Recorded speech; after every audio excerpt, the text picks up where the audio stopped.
Hello बच्चों, good morning. आज की तारीख है 23 जून 2024। आज के संडे मैराथन क्लास में आप सभी का स्वागत करते हैं। इस संडे मैराथन क्लास में आप सभी को 40 करंट अफेयर क्वेश्चन देखने को मिलेगा, जो कि बहुत ही महत्वपूर्ण है। तो आप हमारे साथ सिर्फ 15 से 20 मिनट बने रहेंगे, जिसमें आप सभी को 40 करंट अफेयर क्वेश्चन देखने को मिलेगा। अगर वीडियो अच्छी लगे तो प्लीज़ स्टूडेंट वीडियो को लाइक करें, शेयर करें और कमेंट जरूर करें। तो चलिए हम अपने 40 करंट अफेयर क्वेश्चन को रिवीजन कर लेते हैं 15 से 20 मिनट के अंदर, ठीक है। तो आज का हमारा पहला प्रश्न है, हाल ही में सिपरी की रिपोर्ट के अनुसार परमाणु हथियारों पर सर्वाधिक व्यय करने वाला दूसरा देश कौन सा है। तो सेकंड देश पूछ रहा है कौन सा है। और इसके बाद अगर बात करते हैं पहला देश कौन सा है, तो पहला देश है यूएसए। परमाणु हथियारों पर सबसे ज़्यादा खर्च कौन करता है, तो यूएसए करता है। जबकि दूसरे स्थान पर पूछ रहा है, तो दूसरे स्थान पर हो जाएगा हमारा चाइना, ठीक है। तो ये हमारा सही जवाब हो जाएगा ऑप्शन सी, चाइना। अगर बात करते हैं कि भारत पूरे विश्व में परमाणु हथियार कितने देशों के पास है, तो कुल 9 देशों के पास जो है परमाणु हथियार हैं, जिनमें से 5 देश ऐसे हैं जिनके पास वीटो पावर है। तो आप सभी को पता है कि वीटो पावर कितने देशों के पास है, 5 देशों के पास है। पहला तो हो जाएगा यूएसए, दूसरा हो जाएगा रूस, तीसरा हो जाएगा चीन, चौथा हो जाएगा यूके यानी इंग्लैंड, और 5वां हो जाएगा फ्रांस, ठीक है। तो इन 5 देशों के पास जो है वीटो पावर है। तो 5 देश यहाँ से याद कर लेंगे, और इसके बाद बात करें तो 4 देश और जोड़ लेते हैं, तो 5 ये याद रखेंगे और 4 देश और देख लेते हैं। जैसे सबसे पहले देखेंगे अपने भारत में परमाणु बम है। इसके बाद बात करें तो अपना पड़ोसी जो पाकिस्तान, नल्ला पाकिस्तान है, इसके पास भी परमाणु हथियार है। और एक बात करते हैं इजराइल को याद रखेंगे, और दूसरा याद कर लेंगे नॉर्थ कोरिया, पागल सुल्तान को, ठीक है। तो नॉर्थ कोरिया, यहाँ से हमारा 4 देश हो जाएगा। तो 5 देश वीटो पावर वाले और 4 देश ये 5 4 9 देशों के पास जो है परमाणु हथियार है। तो सबसे ज़्यादा अगर पूछे परमाणु हथियारों पर खर्चा करने वाला देश यूएसए है, दूसरे नंबर पर चीन है और तीसरे नंबर पर रूस है, ठीक है। हमारा सेकंड प्रश्न है, हाल ही में भारत ने पहली बार कौन से बहुराष्ट्रीय वायु अभ्यास के आयोजन की घोषणा करी है। तो भारत ने पहली बार कौन से बहुराष्ट्रीय अभ्यास की घोषणा करी है, ये आप सभी को बताना है। तो इसका सही जवाब हो जाएगा ऑप्शन बी, तरंग शक्ति अभ्यास हो जाएगा, ठीक है। अब कुछ महत्वपूर्ण अभ्यास देख लेते हैं। जैसे डस्टलिक अभ्यास अगर पूछे किसके बीच में होता है, डस्टलिक अभ्यास या टाइगर ट्रम्प अभ्यास और शक्ति अभ्यास, तो ये 3 अभ्यास आप सभी को देखना है। तो एक डस्टलिक अभ्यास किसके बीच में होता है, तो भारत और उज्बेकिस्तान के बीच में, इंडिया प्लस उज्बेकिस्तान के बीच में। टाइगर ट्रम्प किसके बीच में होता है, तो यह होता है इंडिया प्लस यूएसए के बीच में। और अगर बात करें शक्ति अभ्यास किसके बीच में होता है, तो इंडिया प्लस फ्रांस के बीच में ये सभी अभ्यास होते हैं। और भारत ने पहली बार बहुराष्ट्रीय वायु अभ्यास का आयोजन अगर पूछे किसका घोषणा करा है, तो तरंग शक्ति अभ्यास का घोषणा करा है, ठीक है। नेक्स्ट प्रश्न की बात करते हैं। हमारा तीसरा प्रश्न है, हाल ही में सौर घूर्णन के अनुसार के नए पैटर्न की खोज करने वाले चेज मिशन का संबंध किससे है। तो सौर घूर्णन के नए पैटर्न की खोज करने वाले चेज मिशन का संबंध किस देश से है। तो इसका सही जवाब हो जाएगा ऑप्शन ए, चीन, ठीक है। तो चीन ने सूर्य के नए पैटर्न की खोज करी है। मान लीजिए ये सूर्य है और यह जो है किसका चक्कर लगाता है, तो यह लगाता है दुग्ध मेखला, हमारी दुग्ध मेखला या फिर हमारी गैलेक्सी का ये चक्कर लगाता है। तो मान लीजिए एक चक्कर इसका कितने दिन में पूरा होता है, 27 दिन में पूरा होता है। यहाँ से चला और फिर यहाँ पे पहुँचा, इसका 27 दिन में एक चक्कर पूरा हो गया। फिर जैसे नया चक्कर स्टार्ट करता है, तो इसी के अध्ययन करने के लिए चेज मिशन किसने शुरू किया है, चाइना ने शुरू किया है। चौथा प्रश्न हमारा, हाल ही में किस देश ने अपनी पहली आंतरिक एजेंसी कासा प्रारंभ करी है। तो किस देश ने अपना पहला आंतरिक एजेंसी की शुरुआत करी है, तो इसका सही जवाब बताना है आप सभी को। इसका सही जवाब क्या हो जाएगा, तो इसका सही जवाब हो जाएगा उत्तर कोरिया, दक्षिण कोरिया, ठीक है। तो ये किसकी स्पेस एजेंसी है, तो यह दक्षिण कोरिया की स्पेस एजेंसी है। यहाँ से हमारा सही जवाब हो जाएगा स्पेस एजेंसी, ठीक है। अगर बात करें यूएसए की स्पेस एजेंसी का क्या नाम है, रूस की स्पेस एजेंसी का क्या नाम है, और जापान की स्पेस एजेंसी का क्या नाम है, और अपने भारत की स्पेस एजेंसी का क्या नाम है। तो अपने भारत की आप सभी को पता है, आई फॉर इसरो याद कर सकते हैं। तो अपने भारत की हो जाएगी इसरो। यूएसए का क्या हो जाएगा, यूएसए का हो जाता है जापान का हो जाएगा जाक्सा, ठीक है। जापान का क्या हो जाएगा, जाक्सा हो जाएगा। रूस का हो जाएगा रॉसकॉस्मॉस। ये कहाँ की स्पेस एजेंसी हो जाती है, रूस की। और नासा जो है कहाँ की हो जाती है, तो यह यूएसए का नासा हो जाता है, ठीक है। और अभी हाल ही में अपनी पहली अंतरिक्ष एजेंसी कासा किसने शुरू किया है? तो दक्षिण कोरिया ने शुरू किया है।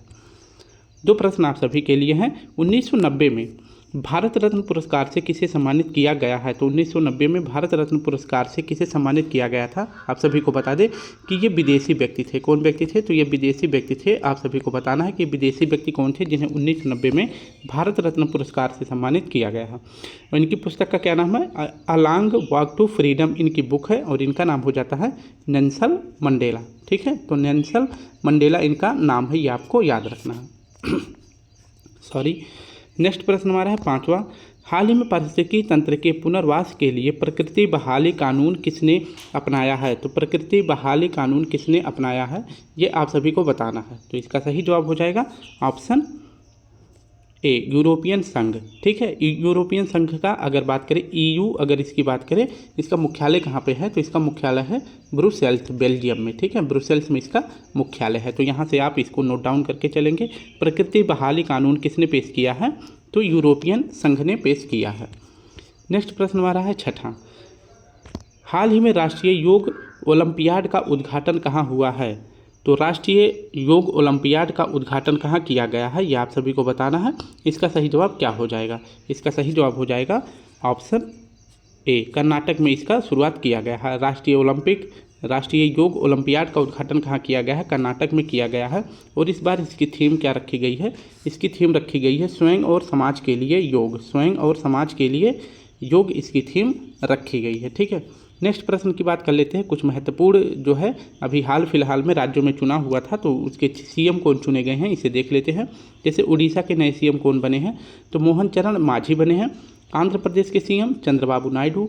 अरुणाचल प्रदेश के CM पेमा खांडू जी। और सिक्किम के CM कौन बने हैं? प्रेम सिंह तवांग यहाँ के CM बने हैं।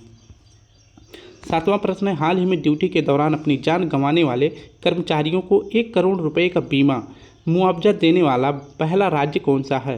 तो ड्यूटी के दौरान अपनी जान को गंवाने वाले कर्मचारियों को 1 करोड़ बीमा देने का प्रावधान किस राज्य ने किया है? तो इसका सही जवाब हो जाएगा ऑप्शन सी, कर्नाटक ने ऐसा शुरुआत किया है। ठीक है, किसने? कर्नाटक ने शुरू किया है। नेक्स्ट प्रश्न की बात करते हैं। प्रश्न हमारा है 8वां। हाल ही में दिवंगत हुए इसरो के वैज्ञानिक श्रीनिवास हेगड़े का संबंध किससे था? तो श्रीनिवास हेगड़े जी का संबंध किससे था, ये आप सभी को बताना है। तो इसका सही जवाब हो जाएगा चंद्रयान फर्स्ट से संबंधित है श्रीनिवास हेगड़े जी। ठीक है, अगर बात करते हैं कि चंद्रयान थर्ड जो है कब लॉन्च किया गया था, तो 14 जुलाई को लॉन्च किया गया था। ठीक है, 14 जुलाई को लॉन्च किया गया था, ये आपको याद रख लेना है। और चांद के साउथ पोल पर कब लैंड किया था? तो 23 अगस्त को किया था। तो 23 अगस्त 2023 को जो है चांद के साउथ पोल पर क्या लैंड किया था? तो चंद्रयान थर्ड लैंड किया था। इसलिए 23 अगस्त को क्या मनाया जाता है? राष्ट्रीय अंतरिक्ष दिवस अब हर साल जो है 23 अगस्त को मनाया जाएगा। तो राष्ट्रीय अंतरिक्ष दिवस कब मनाया जाएगा? तो यह मनाया जाएगा 23 अगस्त को। ये यहाँ से आपको याद रखना है। ठीक है, अगर पूछे कि किस रॉकेट से चंद्रयान थर्ड लॉन्च किया गया था, तो LVM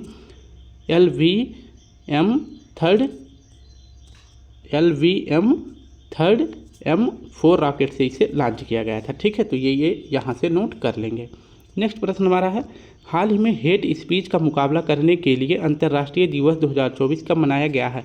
हेट स्पीच चाहे जिस प्रकार से ले सकते हैं, जैसे कि धर्म को लेकर या फिर किसी क्षेत्र को लेकर या फिर आपसी मतभेद के लिए हेट स्पीच का मुकाबला करने के लिए अंतर्राष्ट्रीय हेट दिवस कब मनाया जाता है? तो यह मनाया जाता है 18 जून को। ऑप्शन डी हमारा सही हो जाएगा। और इस बार अगर बात करें तो हेट स्पीच का थीम क्या रखा गया है? तो यूथ पावर इसकी थीम रखी गई है। 10वां प्रश्न है, हाल ही में मांस खाने वाले बैक्टीरिया का प्रकोप कहाँ देखा गया है? तो मांस खाने वाले बैक्टीरिया का प्रकोप देखा गया है जापान में। इसका सही जवाब हो जाएगा ऑप्शन ए, जापान में देखा गया है। नेक्स्ट प्रश्न की बात करें, हाल ही में दुनिया की पहली मानव रहित प्रणाली सेना किसने प्रारंभ करी है? तो मानव रहित प्रणाली सेना किसने प्रारंभ करी है? तो इसका सही जवाब हो जाएगा यूक्रेन ने शुरू करा है। यूक्रेन अब अपने आर्मी में जो है इंसानों के बजाय जो है जो रोबोट्स होते हैं उनका प्रयोग करने वाला है। ठीक है, किसका प्रयोग करने वाला है? तो रोबोट्स का प्रयोग करने वाला है यूक्रेन। तो यहाँ से सही जवाब हो जाएगा ऑप्शन बी। नेक्स्ट प्रश्न हमारा है, हाल ही में किसानों की तीखी प्रतिक्रिया के बाद पशुधन पर बर्फ टैक्स को किसने समाप्त कर दिया है? तो बर्फ टैक्स ये पशुओं पर लगाया जाता था, क्योंकि पशुओं से ज़्यादातर क्या निकलता है, कौन सी गैस निकलती है, तो मीथेन गैस निकलती है। तो इस मीथेन गैस को कम करने के लिए पशुओं पर कौन सा टैक्स लगाया गया था? बर्फ टैक्स लगाया गया था। अभी हाल ही में यहाँ पर जो है नई सरकार बनी है, तो इसने जो है यहाँ पर पशुओं के ऊपर जो बर्फ टैक्स था इसको समाप्त कर दिया है। तो यहाँ से हमारा सही जवाब हो जाएगा ऑप्शन सी। हाल ही में ब्रुकफील्ड के बीकानेर सौर ऊर्जा परियोजना में 871 करोड़ रुपए का निवेश करने की घोषणा किसने करी है? तो इसका सही जवाब हो जाएगा option B, international federation conference, ये इसकी जो है फुल फॉर्म हो जाती है। और इसने जो है बीकानेर में सौर परियोजना की शुरुआत के लिए 871 करोड़ रुपए का निवेश करने की घोषणा करी है। तो इसका सही जवाब हो जाएगा IFC। नेक्स्ट प्रश्न, हाल ही में संयुक्त राष्ट्र शरणार्थी एजेंसी ने वैश्विक सद्भावना राजदूत किसे नियुक्त किया है? तो संयुक्त राष्ट्र शरणार्थी एजेंसी ने वैश्विक सद्भावना राजदूत किसे नियुक्त किया है? तो इसका सही जवाब हो जाएगा थियो जेम्स, ऑप्शन ए सही हो जाएगा। नेक्स्ट प्रश्न हमारा है 15, हाल ही में विश्व सिकल सेल दिवस 2024 कब मनाया गया है? तो विश्व सिकल सेल दिवस 2024 कब मनाया गया है? और इस बार इसकी थीम रखी गई है प्रगति के साथ में आशा की किरण, प्रगति के साथ में आशा की किरण। और विश्व सिकल सेल एनीमिया विश्व सिकल सेल दिवस अगर पूछे कब मनाया जाता है, तो यह मनाया जाता है 19 जून को। ठीक है, तो ये यहाँ से हमारा सही हो जाएगा।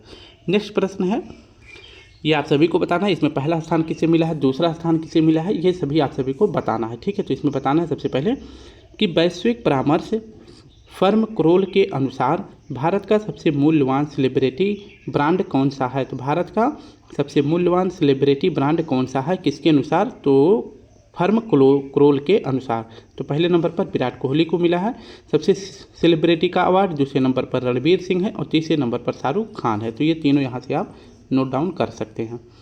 नेक्स्ट प्रश्न हमारा है, हाल ही में पृथ्वी की 15,000 परिक्रमाएं पूरी करने वाले थाईबोल्ट उपग्रह का संबंध किससे है? तो पृथ्वी की 15,000 परिक्रमा पूरी करने वाले थाईबोल्ट उपग्रह का संबंध किससे है? तो इसका सही जवाब हो जाएगा ध्रुव स्पेस से। और यह पूछे किस देश की कंपनी है, तो यह भारत की है। और यह कहाँ पर स्थापित है? तो यह हैदराबाद में स्थापित है। ठीक है, तो यहाँ से आप याद कर लेंगे कहाँ पर स्थापित है, तो हैदराबाद में स्थापित है। प्रश्न है, PSLV C-57 से किस रॉकेट को भेजा गया था, किस मिशन को भेजा गया था? तो हमारा सही जवाब हो जाएगा आदित्य L1 मिशन को भेजा गया था। किससे? आदित्य L1 मिशन को भेजा गया था, PSLV C-57 से भेजा गया था।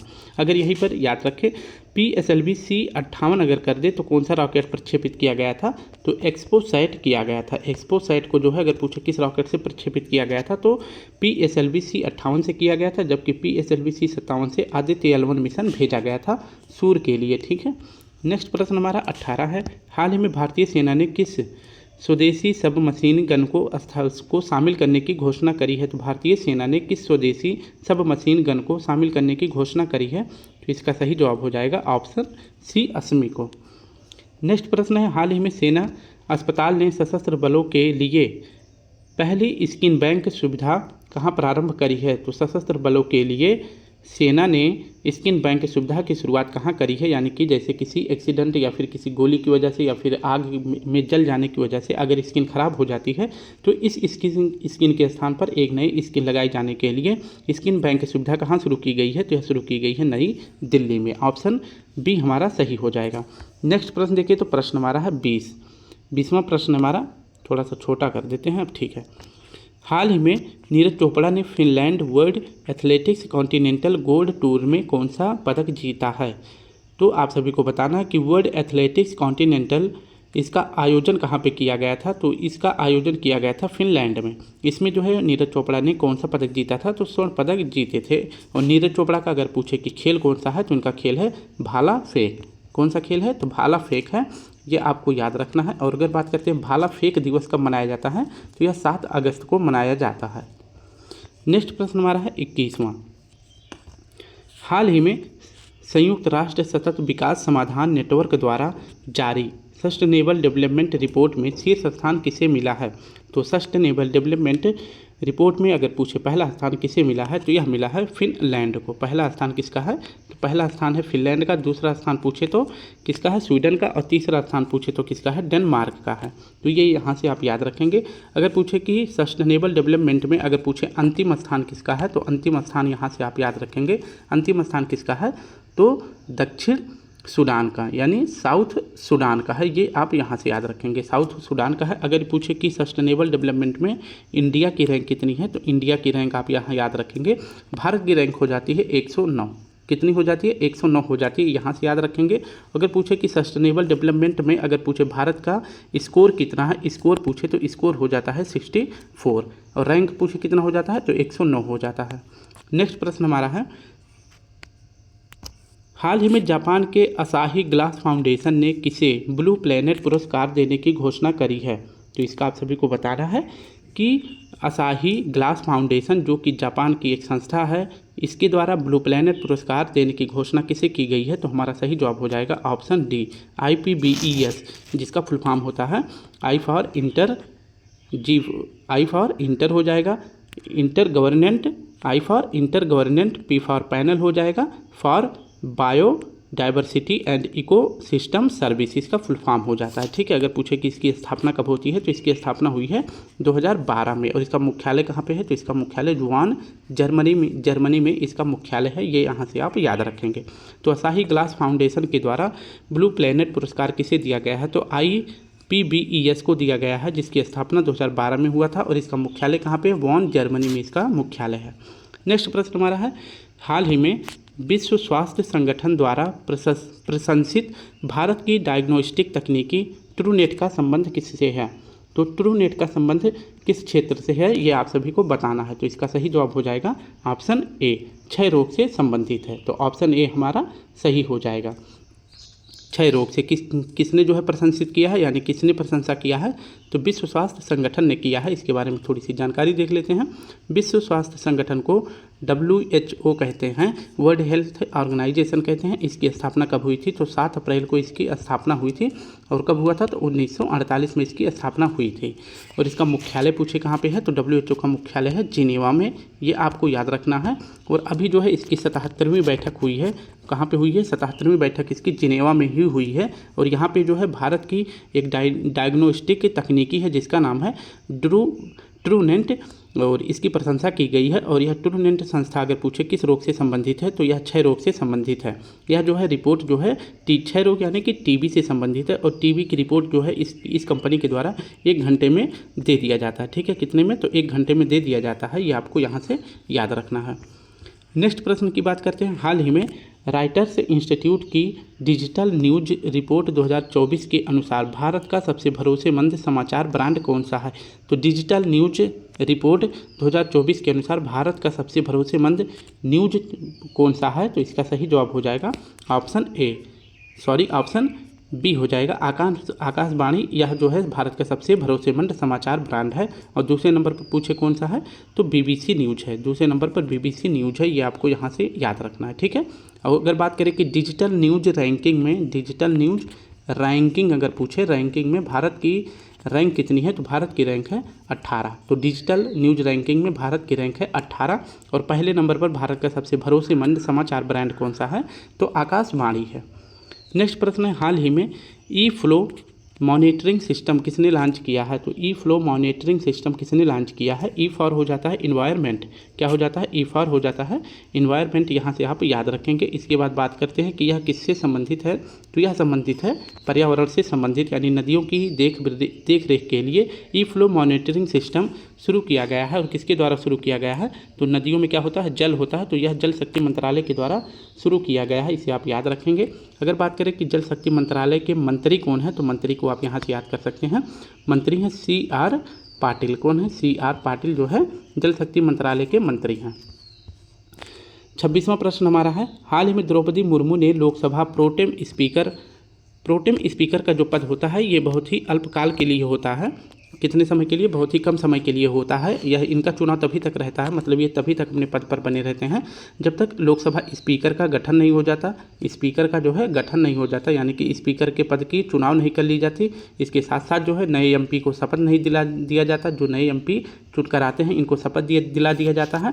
और लोकसभा की जो पहली बैठक होती है उसकी अध्यक्षता तक ये बने रहते हैं। तो स्पीकर के चुनाव के लिए नए एमपी को सदस्यता देने के लिए और नए लोकसभा की बैठक तक जो है प्रोटेम स्पीकर की प्रोटेम स्पीकर की नियुक्ति बनी रहती है। और अभी हाल ही में द्रौपदी मुर्मू जी ने किसे लोकसभा प्रोटेम स्पीकर बनाया है? तो ये बने हैं भर्तृहरि महताब जी। और ये कहाँ से चुने गए हैं? तो ये उड़ीसा के कटक प्रांत से चुने गए हैं। ठीक है, नेक्स्ट प्रश्न की बात करते हैं। 27वां प्रश्न है, हाल ही में बायोल्यूमिनेसेंट मशरूम प्रजाति का फिलोबोलेट्स मैनिपुलेरिस की खोज कहाँ हुई है? तो एक नए मशरूम प्रजाति की खोज हुई है जिसका नाम है फिलोबोलेटस मैनिपुलेरिस की खोज इसकी की गई है। तो आपको बताना है कि इसकी खोज कहाँ की गई है। और इसे जो है रात का चांदनी भी कहते हैं। क्या कहते हैं? रात की चांदनी कहते हैं। और इसका अगर रंग पूछे किस कलर का होता है तो इसका रंग पूछे किस कलर का होता है तो हरे रंग का होता है। ठीक है, हरे रंग का होता है, इसे आप याद रखेंगे। और इसकी खोज अगर पूछे कहाँ की गई है तो पश्चिमी घाट केरल में की गई है। केरल की अगर पूछे किस जिला में की गई है तो कासरगोड जिला में किया गया है, जो कि केरल का एक जिला है। यहाँ से आप याद रखेंगे। ठीक है, तो फिलोबोलेटस मैनिपुलेरिस की खोज कहाँ की गई है? केरल में की गई है, जो कि एक नए मशरूम की प्रजाति है। नेक्स्ट प्रश्न हमारा है 28वां, हाल ही में T20 विश्व कप 2024 की पहली हैट्रिक किसने ली है? हैट्रिक मतलब होता है लगातार 3 विकेट लग जाए, या फिर मतलब लगातार 3 विकेट को जो है आउट कर दिया जाए, या फिर जो है कि लगातार 3 क्या करते हैं वो बाउंड्री लग जाए, तो इस प्रकार की हैट्रिक होती है। तो लगातार 3 विकेट ले लिया गया है किसके द्वारा? T20 विश्व कप में। यह पहली बार लिया गया है 2024 के T20 में। और पैट कमिंस ने ऐसा कारनामा किया है। और ये पूछे किस देश के गेंदबाज हैं? तो ये ऑस्ट्रेलिया के गेंदबाज हैं, यहाँ से आप याद रखेंगे। अगर बात करें कि T20 वर्ल्ड कप के जो बेस्ट ब्रांड एम्बेसडर अब की बार नियुक्त किए गए हैं, कौन कौन बने हैं? तो ब्रांड एम्बेसडर बने हैं, यू से हो जाएगा उसेन बोल्ट, वाई से हो जाएगा युवराज सिंह, और इसके बाद के से हो जाएगा क्रिस गेल। तो उसेन बोल्ट, युवराज सिंह और क्रिस गेल, इन तीनों को जो है ब्रांड एम्बेसडर बनाया गया है। हाल ही में विश्व संगीत दिवस 2024 कब मनाया गया है? तो विश्व संगीत 2024 कब मनाया गया है? तो इसका सही जवाब हो जाएगा जिस दिन योगा डे मनाया गया था उसी दिन ये भी मनाया गया है। तो यह मनाया गया है 21 जून को। ठीक है, और पहली बार अगर पूछे कि विश्व संगीत दिवस मनाने की घोषणा कब की गई थी? तो 1982 में की गई थी। और कहाँ की गई थी? तो यह फ्रांस में किया गया था। ठीक है, तो यहाँ से हमारा सही जवाब हो जाएगा विश्व संगीत दिवस कब मनाया जाता है? तो 21 जून को मनाया जाता है। योगा डे भी मनाया गया है, आप सभी को याद रखना है। इससे आप सभी के लिए लास्ट में इसी प्रश्न से संबंधित एक प्रश्न है जिसका जवाब आप सभी को कहाँ देना है? कमेंट में देना है। ठीक है, तो 21 जून 2015 को जो है अंतर्राष्ट्रीय योगा दिवस की शुरुआत होती है। इस बार 2024 में 10वां क्रम मनाया गया है।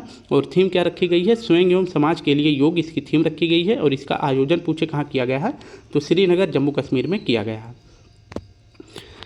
नेक्स्ट प्रश्न है, हाल ही में सुमित नागल पेरिगिया चैलेंजर में उप विजेता रहे हैं। पेरिगिया चैलेंजर का आयोजन कहाँ हुआ है? तो इसका आयोजन आप सभी को बताना है कि इसका आयोजन कहाँ किया गया है। तो पेरिगिया चैलेंजर का आयोजन किया जाता है इटली में। ठीक है, और पूछे कि उप विजेता कौन बने हैं? तो उप विजेता बने हैं सुमित नागल जी। कौन बने हैं? उप विजेता सुमित नागल जी बने हैं। जबकि पूछे विजेता कौन बने हैं? तो विजेता आप यहाँ से याद रख सकते हैं। विजेता कौन बने हैं? लूसी यानो। कौन बने हैं? विजेता बने हैं लूसी यानो। ये यहाँ से आपका सही जवाब हो जाएगा, लूसी यानो इसके विजेता बने हैं। और उप विजेता पूछे कौन बने हैं? तो सुमित नागल बने हैं। नेक्स्ट प्रश्न की बात करते हैं, प्रश्न है 31, हाल ही में मिलेट्स महोत्सव का आयोजन कहाँ किया गया है? तो मिलेट्स महोत्सव का आयोजन अगर आप सभी से पूछे कहाँ किया गया है तो इसका सही जवाब हो जाएगा ऑप्शन ए, पटना में किया गया है। कहाँ किया गया है? पटना में किया गया है। ये आपको यहाँ से याद रख लेना है। मिलेट्स बस कहे या फिर बाजरा महोत्सव कहे, ये दोनों आपको याद रखना है। ठीक है, तो मोटा अनाज भी इसे कहते हैं। मिलेट्स को जो है मोटा अनाज भी कहते हैं। और इसके लिए अगर पूछे मोटा अनाज के लिए एक्सीलेंट सेंटर की स्थापना कहाँ की गई थी? तो हैदराबाद में किया गया था। कहाँ किया गया था? हैदराबाद में किया गया था। और अगर बात करें कि मिलेट्स महोत्सव का आयोजन पटना में किया गया है और किस वर्ष को जो है बाजरा वर्ष या मोटा अनाज का वर्ष घोषित किया गया था, तो यहाँ से भी आपको याद रख लेना है। तो 2023 के वर्ष को मोटा अनाज का वर्ष घोषित किया गया था। और 2024 का वर्ष किसे घोषित किया गया है? तो यह कैमलिट्स यानी कि ऊँटों का वर्ष घोषित किया गया है। तो ये भी आपको याद रख लेना है। 24 का वर्ष ऊँटों के लिए है और 23 का वर्ष किसके लिए था? मिलेट्स के लिए या फिर मोटा अनाज के लिए था। और अभी हाल ही में मिलेट्स महोत्सव कहाँ मनाया गया है, तो यह पटना में मनाया गया है। नेक्स्ट प्रश्न की बात करते हैं, प्रश्न है हमारा 32। हाल ही में 700 वर्ष पुरानी भगवान विष्णु की प्रतिमा कहाँ से प्राप्त हुई है, तो भगवान विष्णु की प्रतिमा कहाँ से प्राप्त हुई है, तो इसका सही जवाब हो जाएगा मधुबनी से। मधुबनी कहाँ का जिला है, तो यह बिहार का एक जिला है, यहाँ से आप याद रखेंगे। और यह कितनी पुरानी प्रतिमा बताई जा रही है, तो यह 700 वर्ष पुरानी प्रतिमा बताई जा रही है। और बिहार में जो है, बिहार के मधुबनी में तालाब की खुदाई हो रही थी, यहाँ से ही भगवान विष्णु की प्रतिमा प्राप्त हुई है। नेक्स्ट प्रश्न की बात करते हैं, हाल ही में राजगीर में नालंदा विश्वविद्यालय बनकर तैयार हुआ है। तो नालंदा विश्वविद्यालय कहाँ है, राजगीर में है।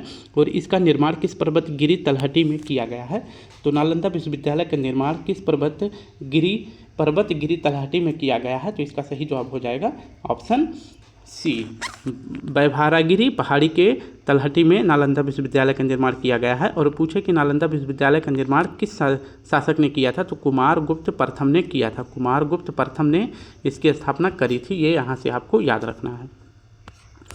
नेक्स्ट प्रश्न है, अगर पूछे कि नालंदा विश्वविद्यालय को ध्वस्त किस मुस्लिम शासक ने किया था, तो बख्तियार खिलजी ने किया था। किसने किया था, बख्तियार खिलजी ने किया था।